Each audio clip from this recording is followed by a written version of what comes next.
Los jugadores de fútbol llevan más de 100 años haciendo trampas. En la década de 1920, cavaban hoyos en el campo para intentar lesionar a sus oponentes. En 1960, escondían cuchillas en sus botas. Y hoy, se utilizan láseres para cegar a los jugadores. Esta es la historia de las trampas en el fútbol.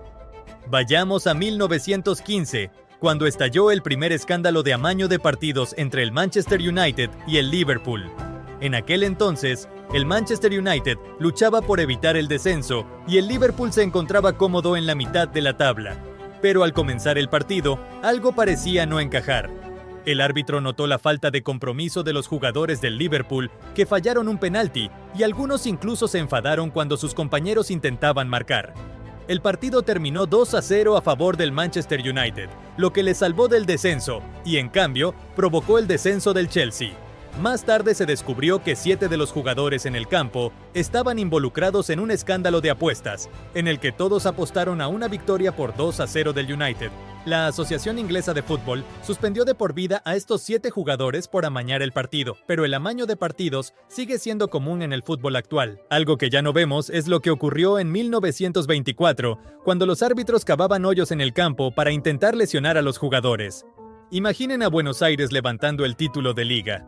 El equipo argentino, Chacarita, estaba tan desesperado por ganar que se coló en el campo a altas horas de la noche y cavó hoyos, esperando que sus rivales se rompieran las piernas al caer en ellos. El resultado fue que evitaron los hoyos que los habían puesto y pudieron lograr la victoria y conseguir el título. Esto significa que esta vez los tramposos no consiguieron lo que querían. Pero cavar hoyos en el campo no es nada comparado con clavarse agujas en las botas. Era el año 1960 y Carlos Bilardo jugaba en el mediocampo de Argentina. Carlos era el tipo de jugador que haría lo que fuera por ganar, incluso clavándose agujas en las botas para poder pinchar a sus oponentes. Pero este no era el único engaño en el que participaba Carlos, ya que como entrenador alentaba a sus jugadores a restregarles crema para sanar el dolor de músculos en los ojos a sus rivales, e incluso llegó a ofrecerle a Brasil agua contaminada en los años 90. Pero, sorprendentemente, sus tácticas sucias parecieron funcionar, ya que levantó la Copa del Mundo con Argentina y escribió su nombre en la historia del fútbol. Vamos a 1983, donde la trampa se llevó demasiado lejos, ya que esta vez dejó a Diego Maradona con una pierna rota tras una de las entradas más brutales de la historia. Se trata de Andoni Goicoechea, más conocido como el Carnicero de Bilbao, quien jugó como defensa central en el Athletic Club. Recibió este apodo por su estilo de juego extremadamente agresivo. Pero en un partido contra el Barcelona, convirtió la agresión en una trampa descarada al lesionar al mejor jugador del mundo en ese momento con una de las entradas más brutales de la historia del fútbol.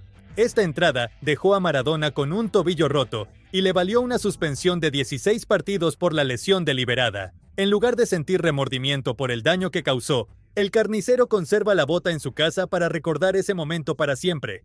Pero Graeme Souness literalmente encogió el campo de fútbol para intentar ganar un partido. Dirigía al club de fútbol escocés Rangers y se dirigía al partido de vuelta de la Copa de Europa contra un talentoso Dinamo de Kiev. El Rangers perdió la ida por 1-0, pero Souness ideó un plan. Sabía que su equipo no podía ganar jugando mejor al fútbol y pensó que, si se metían a engañar a sus rivales, lograrían la victoria. Así que el día del partido, Souness consiguió que el club encogiera el campo moviendo las líneas blancas hacia adentro, lo que significaba que el juego sería más disputado y más físico. Los jugadores del Kiev entrenaron el día anterior en un campo de tamaño normal, así que se llevaron una buena sorpresa al llegar a un terreno más pequeño y terminaron perdiendo 2-0, lo que significó que el Rangers pasara a la siguiente ronda. ¿Pero fue trampa? Esto no fue una trampa evidente, ya que no había ninguna regla que lo prohibiera, pero después de este partido, se estableció que los clubes debían anunciar el tamaño de su campo antes del inicio de la temporada. Ahora bien, aunque esto no haya sido una trampa evidente, lo que hizo este portero definitivamente fue la causa de que su país fuera expulsado del Mundial y este jugador de por vida. El 3 de septiembre de 1989, Brasil se enfrentó contra Chile en un partido que decidiría qué país disputaría el Mundial. El estadio estaba lleno con 141,000 espectadores. Y en el primer tiempo, Chile estaba abajo en el marcador. Roberto Rojas, el portero chileno, Estaba teniendo un buen partido cuando de repente, una bengala fue lanzada al campo justo al lado del portero. Los médicos corrieron a ver si estaba bien, lo encontraron sangrando y lo sacaron rápidamente del campo. La selección chilena alegó que los aficionados brasileños fueron los que lanzaron la bengala, pero esto no fue grabado en cámara. Si se hubiera descubierto que los aficionados brasileños lanzaron la bengala, Brasil habría sido descalificado y Chile habría sido enviado al Mundial. Pero resultó que un fotógrafo logró capturar el incidente. Y una vez reveladas las fotos, se pudo ver que la bengala no estaba cerca de Rojas. La bengala no pudo haberle alcanzado.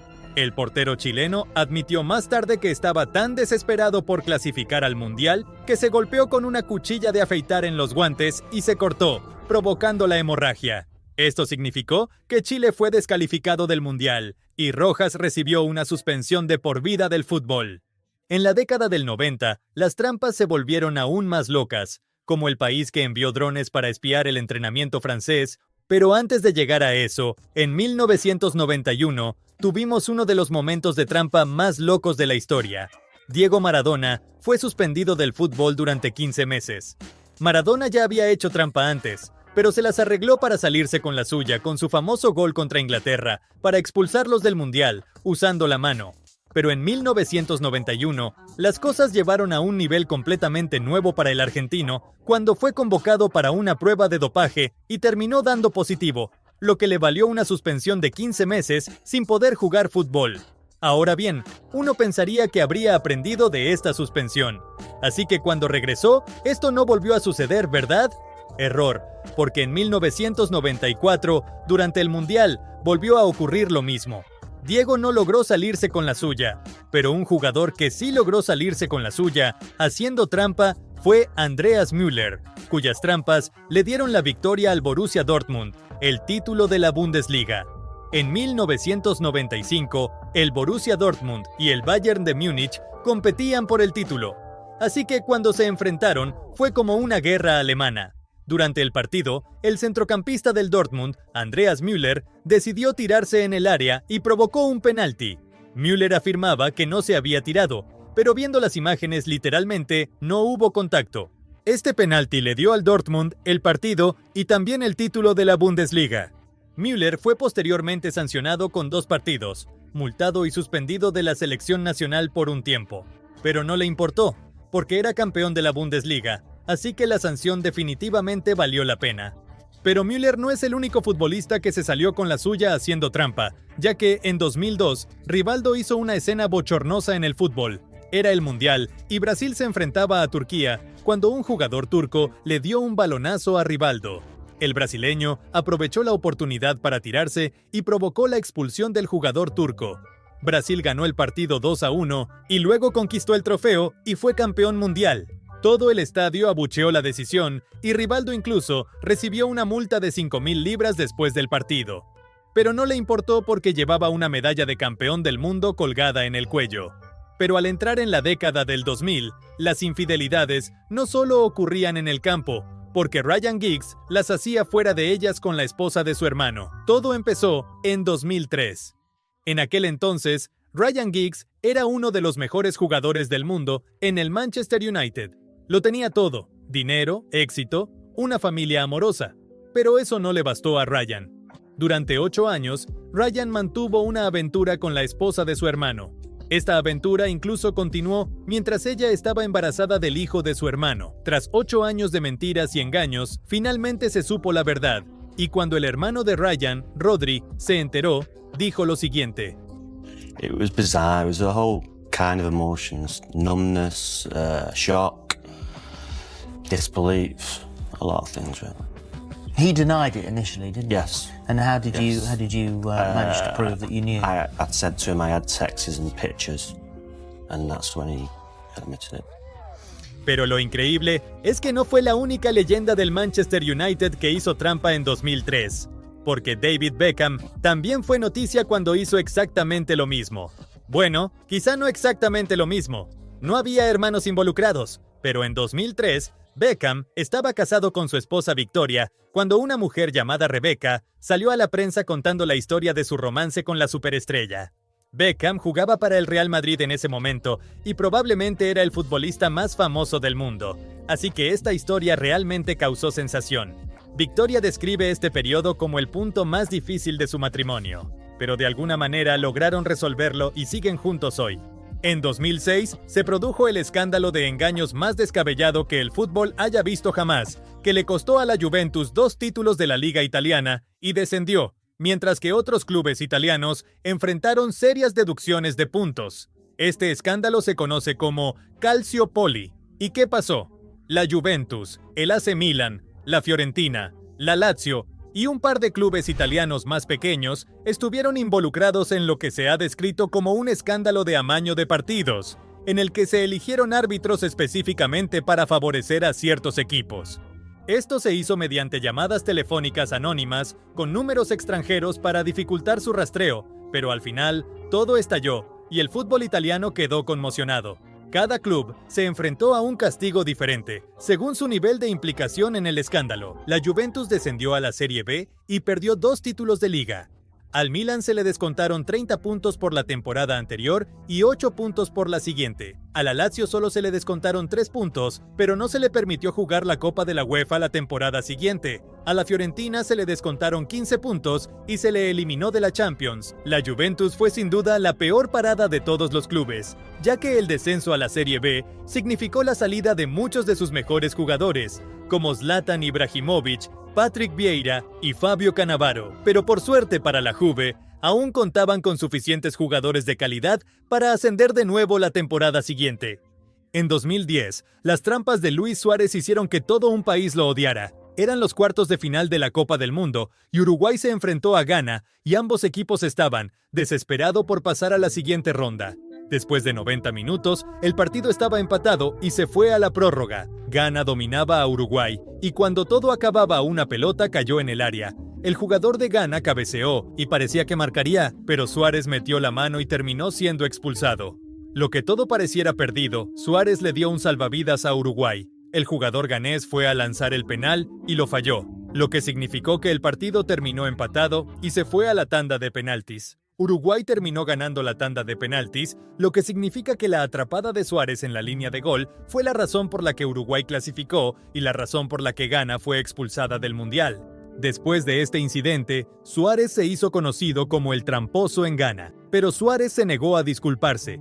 Dijo: "Yo hice la mano, pero el jugador ganés falló el penalti, no yo. Hizo trampa, pero recibió la sanción". En Brasil de 2013, ocurrió un hecho que quedara marcado en la historia del fútbol. El masajista de un club brasileño atajó en vez del arquero. Y no es broma, luego de una doble atajada, el masajista sabía que los jugadores le iban a dar una paliza, así que simplemente salió corriendo. Esta doble atajada, de hecho, mantuvo a su equipo en el empate, lo cual les bastó para pasar a la siguiente ronda de la Copa de Brasil. Ya entrando en el año 2014, y con el auge de la tecnología, las trampas se están volviendo más creativas, porque antes de un partido del Mundial, Francia vio drones sobrevolando su campo de entrenamiento. Resulta que Honduras enviaba drones espías para intentar aprender tácticas de sus entrenamientos, pero el espionaje resultó inútil, ya que Francia los venció fácilmente por 3-0. En 2022, los láseres son la nueva forma de hacer trampa en el fútbol. Y esta vez, Egipto fue víctima de la forma más cruel posible. Antes de que cambie el formato de clasificación del Mundial, Egipto y Senegal se jugaban el último boleto para clasificar al Mundial. Después de 2 partidos, los 2 equipos quedaron completamente empatados, lo que significa que los sueños de un país entero de clasificar al Mundial se reducirían en una tanda de penaltis. Cuando Mohamed Salah se plantó para lanzar el penalti, la afición de Senegal tenía un plan para que fallara. Sacaron láseres y cegaron la vista de Salah mientras lo lanzaba, asegurándose de que no diera en el blanco. Sadio Mané entonces se plantó para Senegal y sin láseres en los ojos, marcó, enviando a Senegal al Mundial y a los egipcios a casa devastados por el claro fraude. En fin, si disfrutaste de la historia de las trampas en el fútbol, no te olvides de suscribirte y activar la campana.